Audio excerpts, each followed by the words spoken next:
We are surrounded by exciting innovations. Governments are integrating machine learning into service delivery. Health systems are experimenting with diagnostic tools. Education platforms are personalizing learning. Labor markets are being reshaped by generative AI. The question for all of us gathered here, policymakers, researchers, tech developers, funders, is what works, for whom, and under what conditions? We care about real-world impact. Today's seminar is designed around that idea. Throughout the day, you will hear research presentations by JPAL-affiliated researchers and panel discussions by experts across 5 thematic areas. First, how AI in health can save lives at scale. Then, AI in governance to revolutionize government efficiency. Next, AI in work. Humans, AI, or both. Followed by AI in climate and agriculture, building resilient communities. And last but not least, AI in education, customizing learning for all. Across these sessions, we will explore how evaluations that measure real-world impact can help us move beyond the hype and toward evidence, ensuring that AI innovations deliver real, measurable benefits to those who stand to gain the most. We are honored to be part of the India AI Impact Summit 2026, the first of these summits to be held in the Global South, and one dedicated to impact, which is dear to our mission here at JPAL. We look forward to a day of thoughtful discussions, debates, practical insights, and to working together to ensure AI delivers not just innovation, but measurable and meaningful impact for social good. A point on logistics. Please scan the QR code on the screen to access the day's agenda. I hope you all leave today with practical takeaways you can apply right away. And with that, I kickstart today's event with our first session. From algorithms to outcomes, building AI that works for people. Please join me in welcoming Iqbal Dhaliwal to the stage to share opening remarks. Iqbal is the Global Executive Director of JPAL at MIT, where he oversees JPAL's global work to generate and use rigorous evidence to reduce poverty. He also leads Project AI Evidence, JPAL's AI team, that works with different organizations and funders to strengthen the evidence base on AI-enabled programs and to fund the research and learning needed to scale what works. And a fun fact, Iqbal previously served in the Indian Administrative Services and was in fact the topper of the 1996 batch. So he wears multiple hats. Iqbal, take it away. Thank you. Thank you. Can you hear me? Hi. Okay. Can you hear me now? Perfect. Okay. Thank you very much. Good morning, and thanks first of all to all of you who came from wide and far to attend this event. And I know this is the starting session at 9:30 in the morning, so thank you so much for coming.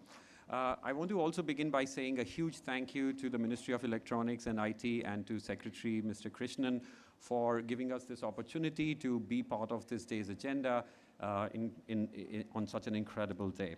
Also want to thank all our speakers who have come from far and wide. You have traveled many, many hours to be here. Extremely grateful to you. And finally, I just want to say a big thank you to the entire JPAL team, led by Shobhini Mukherjee, the head of our India office, whom you'll meet in a little bit, as well as the team at Global for helping put this together. Okay, so I think my time starts now, so I'm going to get going. What I thought I would start the day is by just setting the agenda on how two things intersect, which is development economics, which is the study of how you can get people out of poverty and improve their social outcomes, and how that intersects with impact. Impact very closely being defined as the change in those final outcomes, and how now those two are intersecting with AI. Okay, so I think we are all very, very thrilled about AI for a number of reasons, which are extremely genuine. First, it's one of the few general purpose technologies to come out in a decade. You know, think about the electricity, think about internet, which means that it can be the building block for a lot of applications to be developed on top of it. The second thing, it's widely accessible. Each one of you who has a smartphone in your hands or in your pocket is touching and feeling AI today, whether it's through WhatsApp or through some other application. It's, you know, at the margin, the cost to add another user to an AI application is not large. It is a technology which is constantly improving. Think about, you know, most of the hardware in your house or even software. It takes a while for upgrades to happen, but AI literally evolves overnight. And finally, it has multimodal capabilities, which means, for instance, you can deal with it on ChatGPT as text, but you can also process it as a video, you can process it as an audio. And today we take that for granted, but there are very few technologies which have this multimodal agentic capabilities. So it's not a surprise, as you see on the right side of the screen, that a lot of governments and a lot of private sector is putting trillions of dollars into this, and India has been at the forefront of it, starting with the launch of the AI mission almost 3 years ago. So at JPAL, how do we think about what are the main areas based on 25 years of research and development economics as to where AI could have the most impact? I think the first one where we are really excited about is that AI can help improve the targeting and needs prediction. So you're going to hear today from Professor Monik about his project in Bihar, where they are trying to do very detailed predictions about where the floods will come and give very customized warnings to folks. The second one is to increase personalized, timely support. Think about a farmer in rural Maharashtra who has a leaf on which there is a disease coming up, and that person can upload a photo of that blighted leaf and get very, very customized recommendations specific to him and his soil condition as to how to fight that blighted disease. The third thing is, which I'm personally very excited about given my background in the service, is maximizing the effectiveness of frontline service providers. Our teachers, our nurses, our doctors, our agricultural extension workers, they're some of the most committed people, but they're also some of the busiest people. And the ability of AI to augment their effectiveness is huge. And again, today you will hear case studies from Sam and Tiago, who's joining us from Brazil, on how some of this thing is being applied to education, and similarly from fantastic organizations like Rocket Learning and Noura Health on how it's being applied in education and in health. A lot of time people think about AI that we have to worry about the biases in AI, and oftentimes I tell people in reply that actually I'm much more worried about the biases in us humans, because the biases in us have taken thousands and thousands of years to evolve, whereas with AI, if I do it well, it's a few lines of code that you can actually work on to try and get those biases out. And so similarly, a lot of AI applications that we are looking at are about reducing biases in hiring practices, in promotions, in recruitment, and some of these are very important. The fourth is improving organizational capabilities. Again, you will hear about, of the government and various organizations. Today you will hear from a wonderful, oh my God, you're going to live a long time. So today you're going to hear from Utkarsh at Adalat AI about how this wonderful organization is trying to increase the efficiency of court systems in India and reduce the backlog in a way that would have been literally unimaginable a few years ago. Think about very similar applications of 100 calling where it can be triaged better.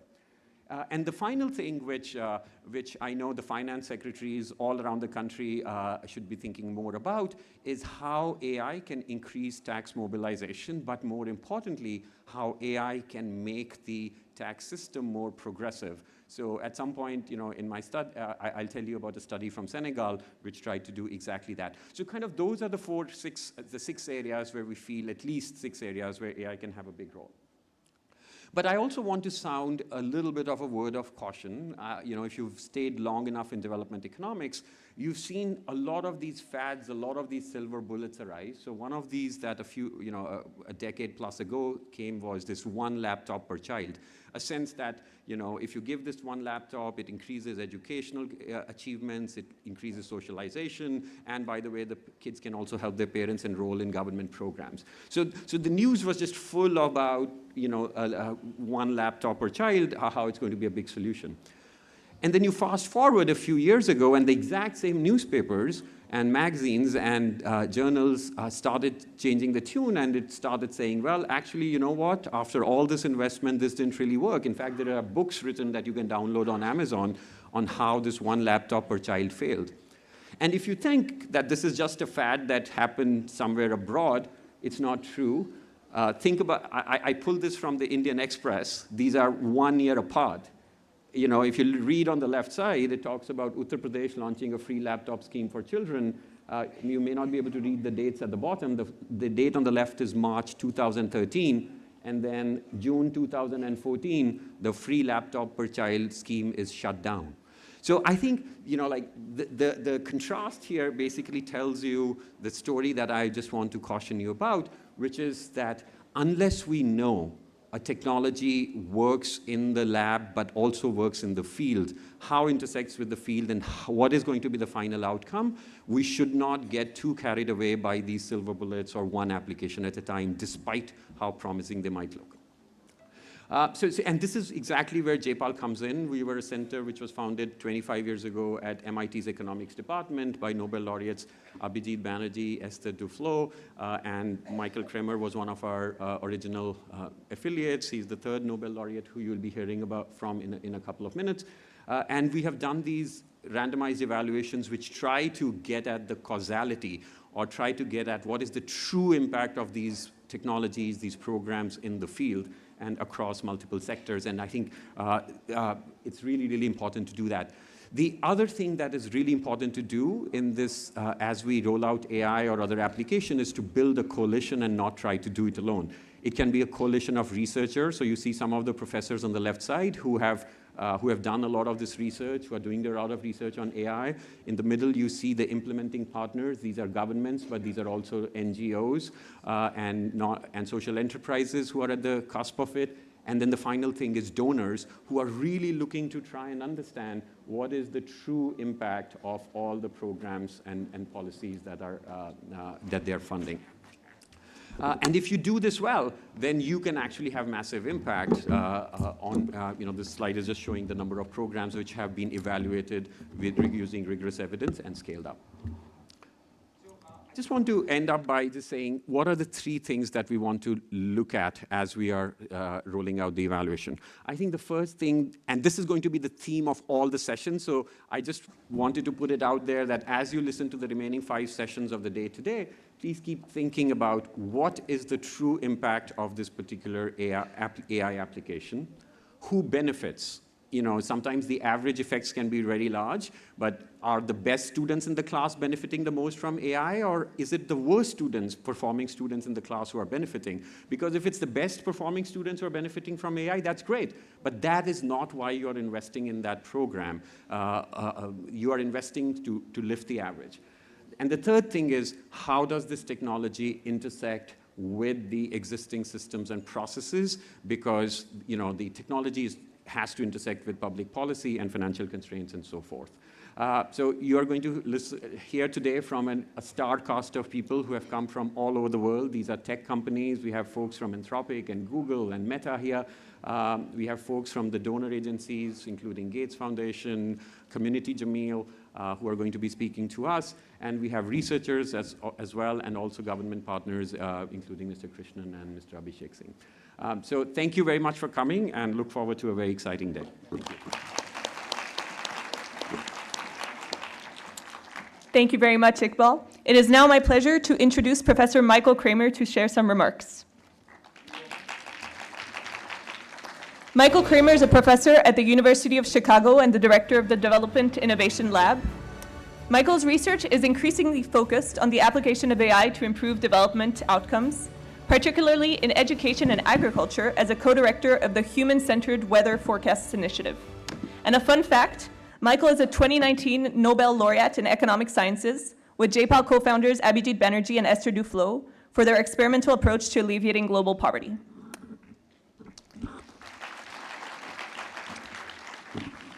Great, thank you so much. So as Iqbal noted, AI has huge potential to improve public services, but it's important to test that impact, and it's important to do so in real-world conditions, not just in a lab-type setting. So I'd like to give a few examples where AI is already starting to transform public services in India, and where there's evidence of that impact. So one area is the AI revolution in weather forecasting. Last year, the Indian government sent AI-enabled monsoon onset forecasts to 38 million farmers. Now these, one type of evaluation is, did the AI work in the sense of adequately predicting? Well, this last year, as you know, was an unusual monsoon year. The monsoon arrived early, but then it paused in its northward progression. The forecast that the Indian government sent out correctly predicted that. Okay, a second question is, does this actually affect people? Well, there's strong evidence from multiple randomized controlled trials around the world that farmers respond to weather forecasts. There's some of this evidence is from India. You'll hear evidence discussed later today about flood forecasts. There's also evidence on monsoon onset forecasts from Telangana showing that farmers changed their behavior when they got these forecasts. And then very preliminary evidence from the 2025 dissemination by the Indian government. There's at least some evidence from Odisha that farmers who received forecasts of the delayed northward progression of the monsoon were more likely to transplant and to choose hybrid seeds than others who didn't, in at least some areas of the state. So I think this is one example, and in part I highlighted this to just show people often think immediately of education or of health, but there are many areas where AI can play a huge role. Let me pick another area that's maybe slightly outside what people would think about at first, but where India is already using AI and where I think there's a lot of potential for the future, but there's shares some preliminary results on the impact already. So, installing cameras with AI to pick up traffic violations could be both a technical improvement over normal human enforcement and just pick up more violations and be more accurate, but it's also something that could help ideally, and we don't have evidence on this yet, be seen as more fair and more transparent than relying entirely on human discretion. Now, we don't yet have evidence on that, but let me discuss another part of the traffic enforcement system. Microsoft Research India developed an AI automated driver's license testing software called HAMS. HAMS is currently active across 56 RTOs in India, and it's been used for over 345,000 driving tests. Okay, there's some indication that this lowered the pass rate on the tests. But we're working on evaluating HAMS, and what we did was we pulled together on-the-road driving data from thousands of drivers of Ola, India's leading cab aggregator. And what we found was that HAMS testing reduced reports of unsafe driving by 20 to 30%. Again, this is just preliminary evidence, but it suggests that, that automated driver's license technology really has a lot of potential. Okay? We know that India has already done nationwide implementation of Poshan Tracker, and that has strong evidence. There's also the e-Sanjeevani system in health. Let me mention something in education. We evaluated the personalized adaptive learning software implemented by the government of Andhra Pradesh for grades 6 through 9 in collaboration with the Central Square Foundation. The AP government has rolled out the program in over 1,500 schools statewide and is actively working to expand it to additional schools. Now, when we evaluated this, we found that this doubled the pace of student learning with just 1 hour a week of usage. So huge impact, even with relatively modest usage. Now, I'm happy to talk more about some of the things will be needed to make this successful more broadly. There's a number of studies of this type of personalized adaptive learning. One key thing is working with the human systems as, to get high usage.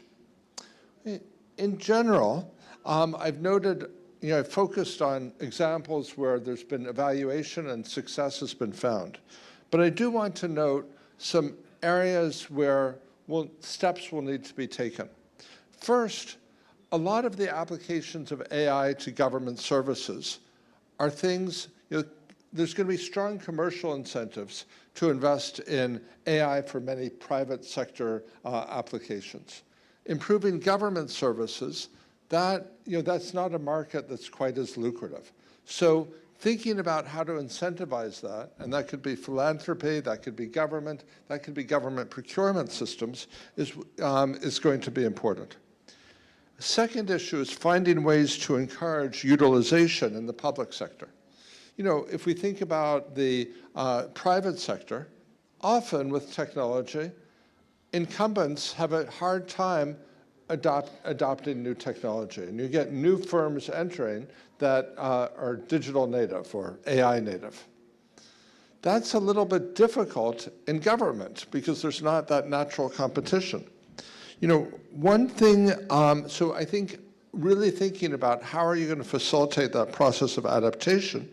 India may have an advantage here because of the structure with multiple states. And states may be able to do that experiments, and the center may be able to facilitate that experimentation by the states. But for that to really have an impact, you don't just want the experimentation, but as Iqbal indicated, you want careful evaluation so that other states can learn from the experience of states that try things out. Okay? And then let me come to a final issue, which I think is really vital, which is thinking about procurement. The standard approach of go for the low-cost bidder when there's quality variation may not work. But even thinking about how to incorporate quality, that requires a lot of thought. And happy to talk about that more later, but let me note that there can be a tendency to lock in. So if somebody wins the contract, then maybe they have an advantage to win the next contract.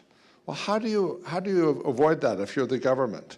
Well, one approach would be to award multiple contracts for maybe different schools get different ed tech providers, for example. Then structure that in a way that facilitates evaluation. So you can see what the impact is of one ed tech firm versus another ed tech firm versus just the standard way of doing business. And then award the next stage of the contract to whoever's doing the best, or at least award more to whoever's doing the best. Very complicated subject, just wanted to throw out that idea. AI has tremendous potential. I think evaluation is going to be very important, and I think thinking through systems for organizational change in governments, including new systems for procurement, is going to be very important. Thank you.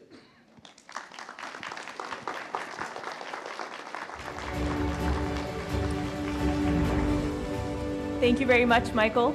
Now please join me in welcoming Mr. S. Krishnan to the stage. Mr. Krishnan is the Secretary of the Ministry of Electronics and Information Technology of the Government of India. In his role at MIGHTY, AI is part of the day-to-day work of building India's digital and technology ecosystem. And a fun fact, as the former Finance Secretary of Tamil Nadu, Mr. Krishnan has deep expertise in not just government finances, but also in macroeconomics policy, which he worked on at the IMF during the very critical period following the global financial crisis.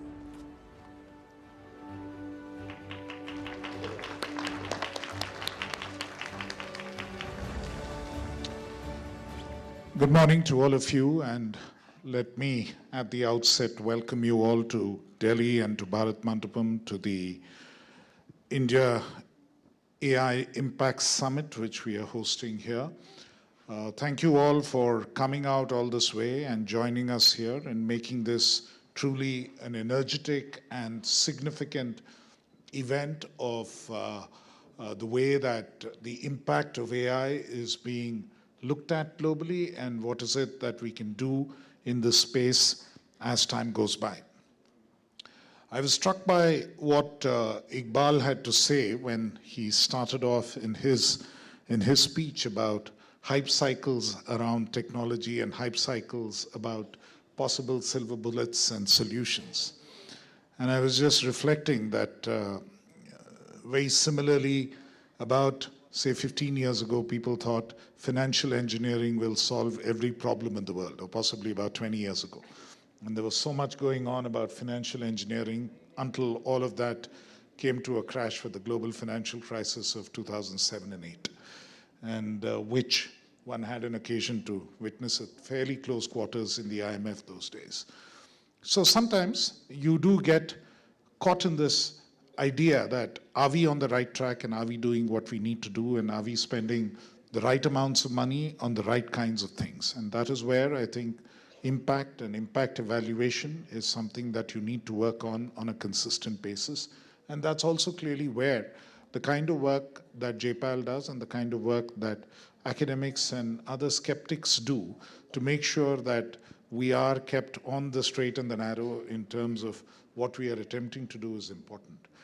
We in government always are looking for silver bullets. We are always trying to see, is that the next solution? Will this solve all the problems? And can we put all our eggs in this one basket and see that issues get resolved and we can move forward?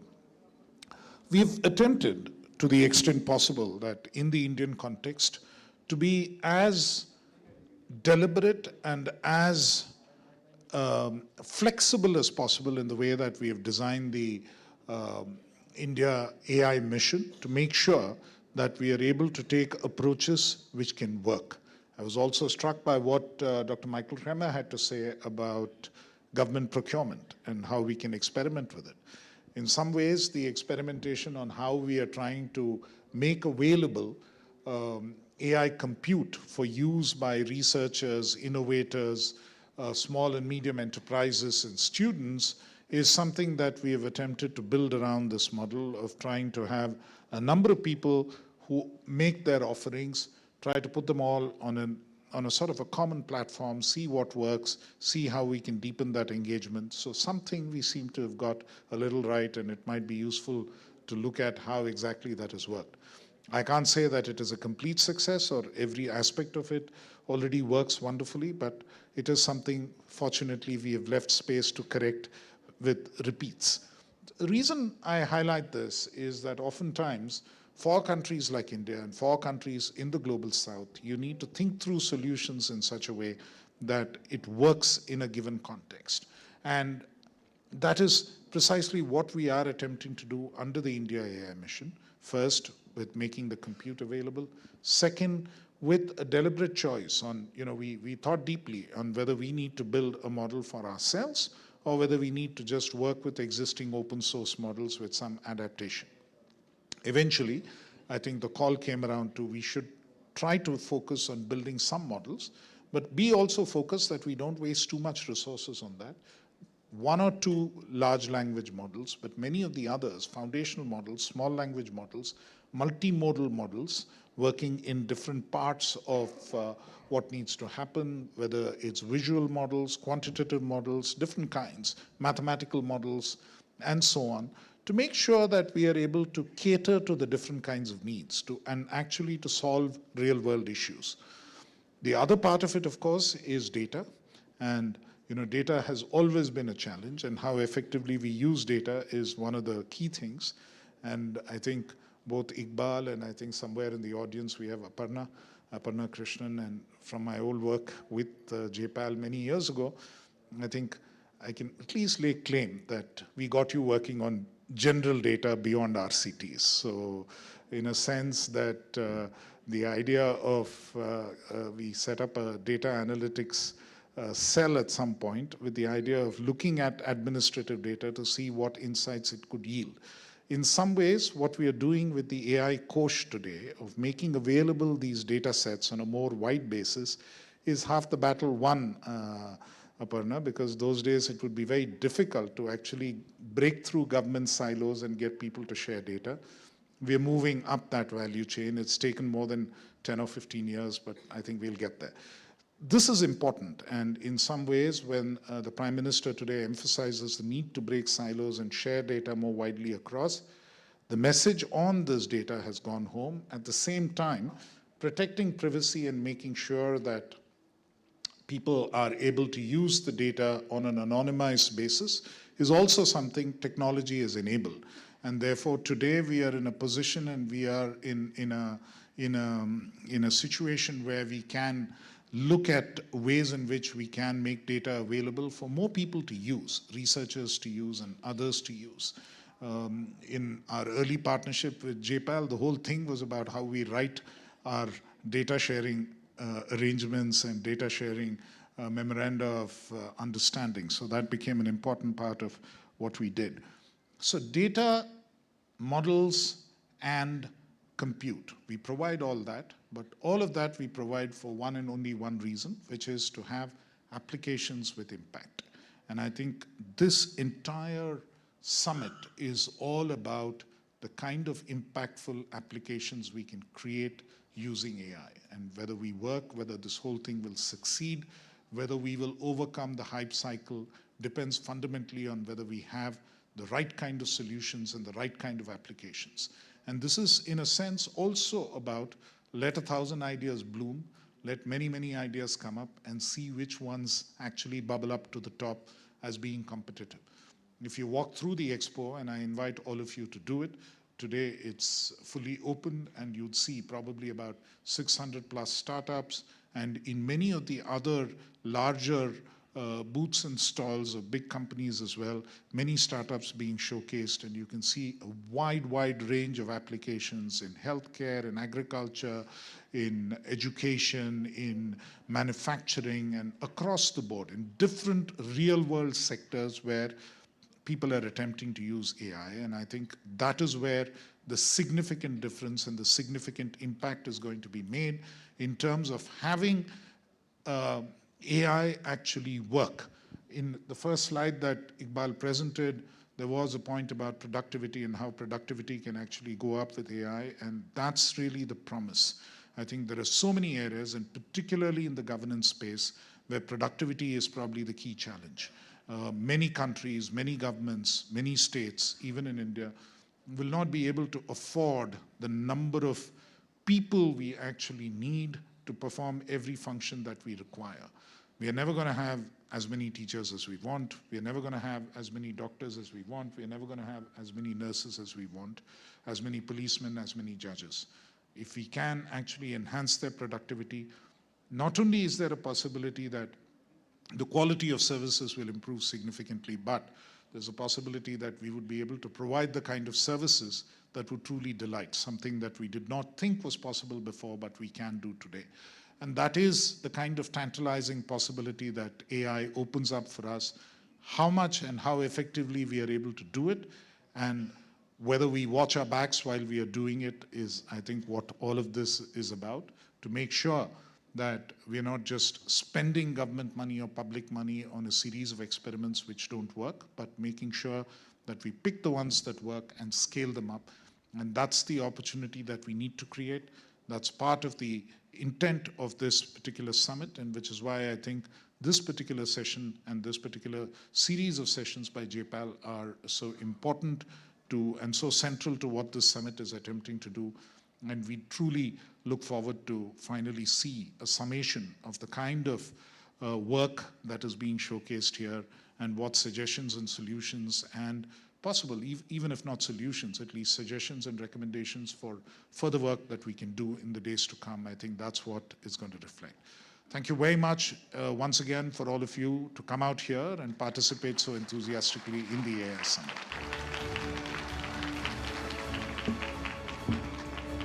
Thank you so much to our speakers. I think we're off to a good start. Speakers, please rejoin me on stage and gather in the center for a quick photo.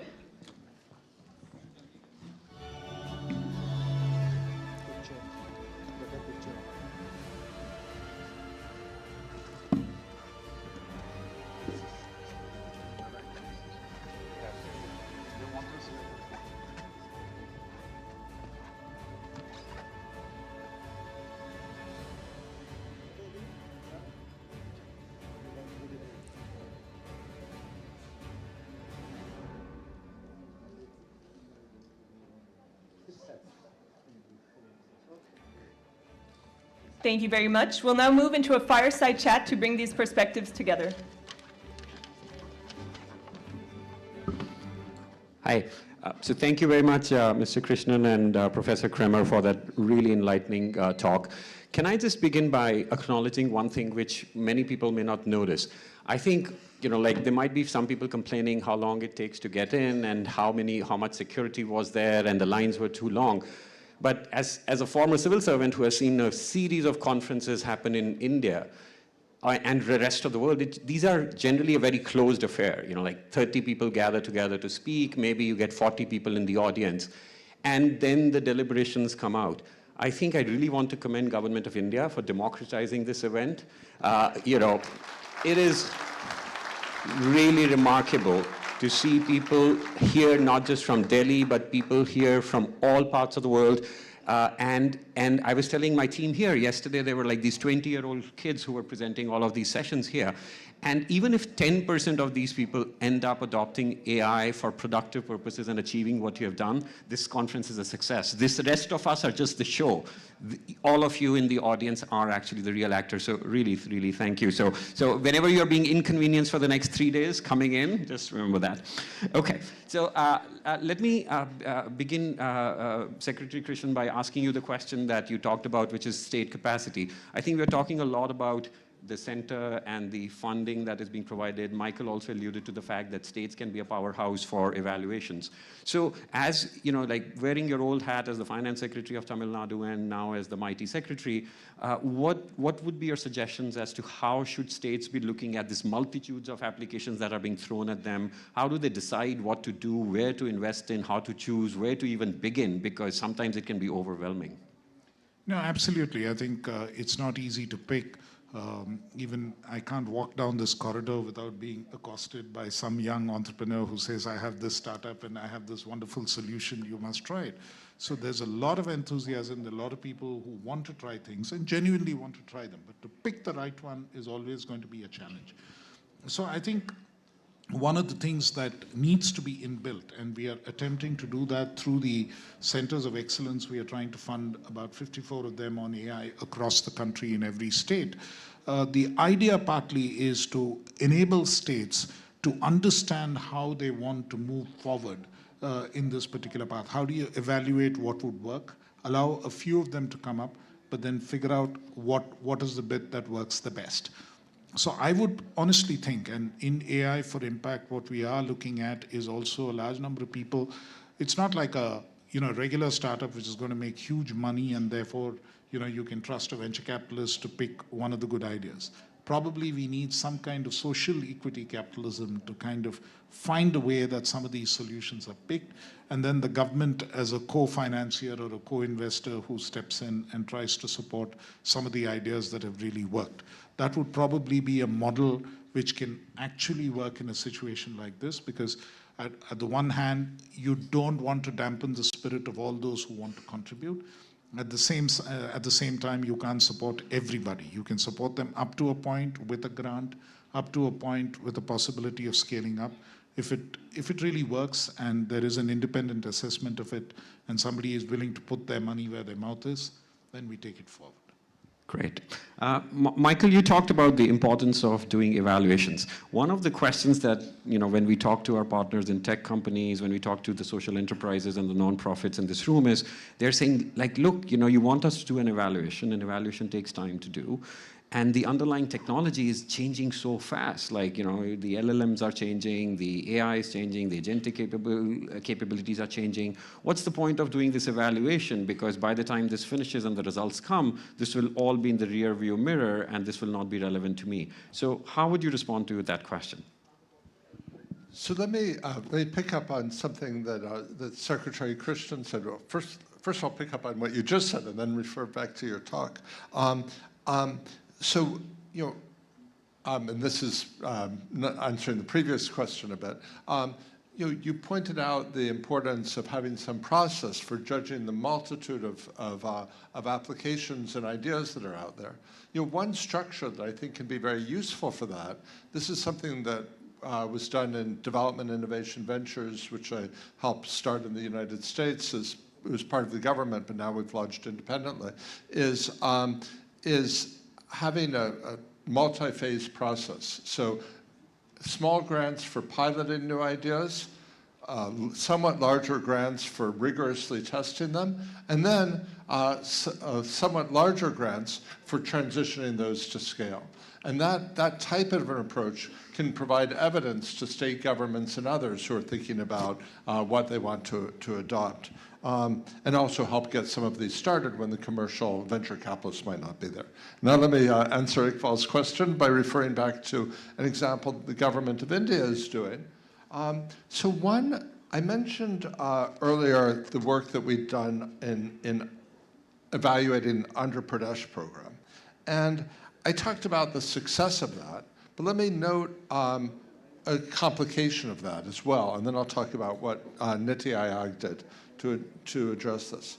In our study, but also in the recent study of Khan Academy, also in a study in Rajasthan of another ed tech program, a key thing is usage. So in our example, we found initially very, very low usage of the tech, which is now, once it was possible to document that and to get very rapid information on that, because this is ed tech software. The company running it knew how much it was being used. So that just needed to be fed into the government systems, and then the government of Andhra Pradesh immediately started calling up the schools where usage was low and asking what was happening, and that solved the problem of low usage, and usage went up high again.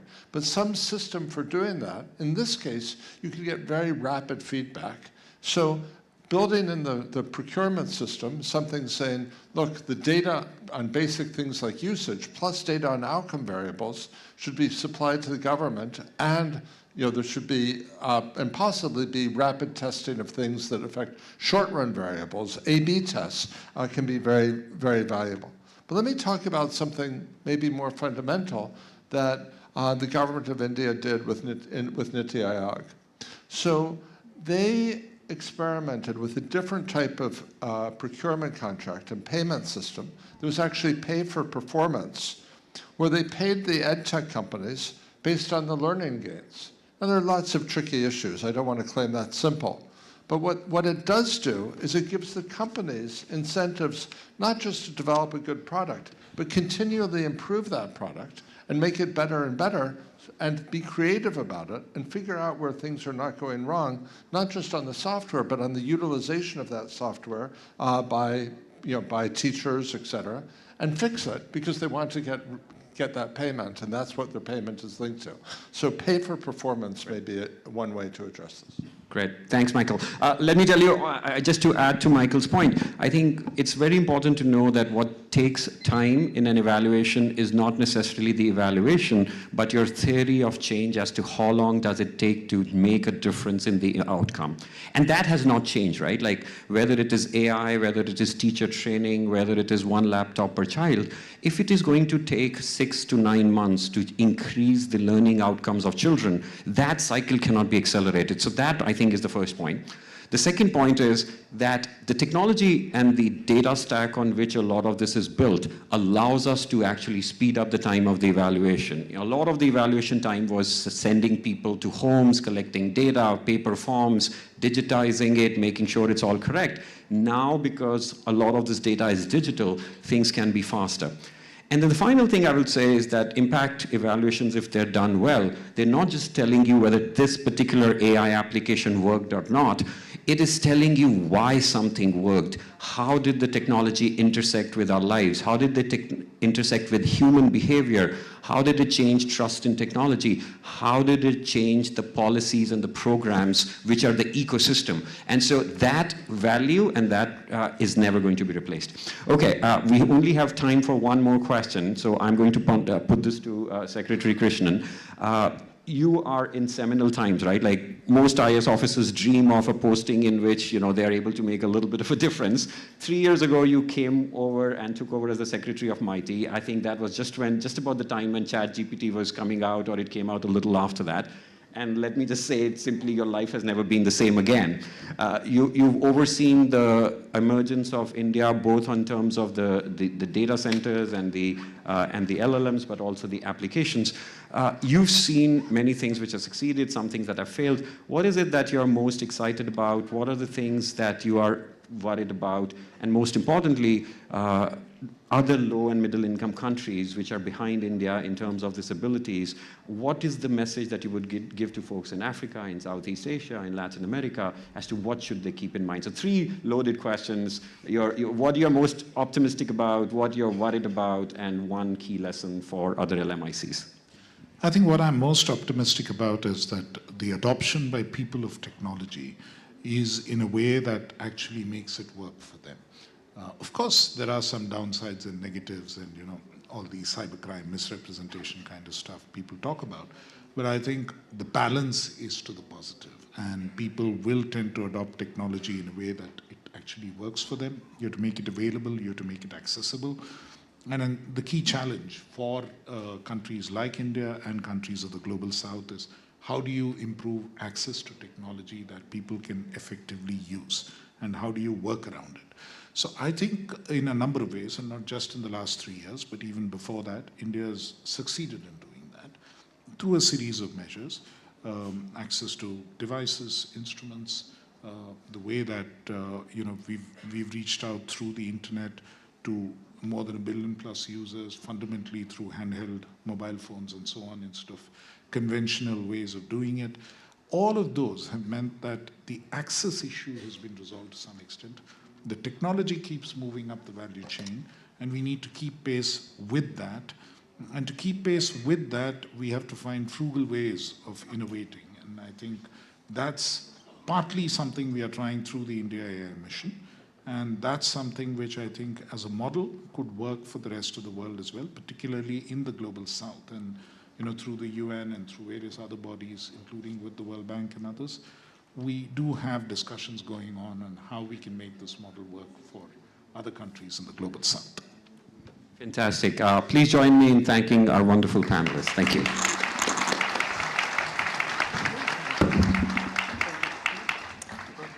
Thank you to our speakers for a wonderful conversation.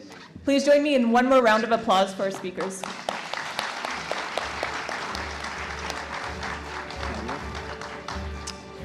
Our next session is AI in Health, Saving Lives at Scale. Please join me in welcoming Ziad Obermeyer to the stage.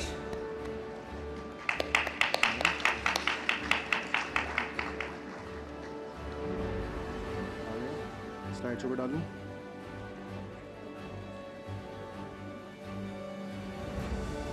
ठीक है.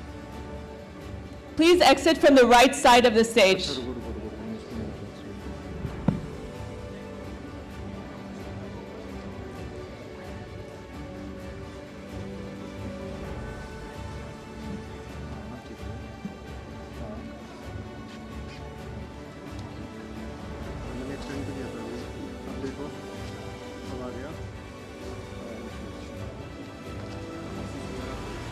switch कर दो.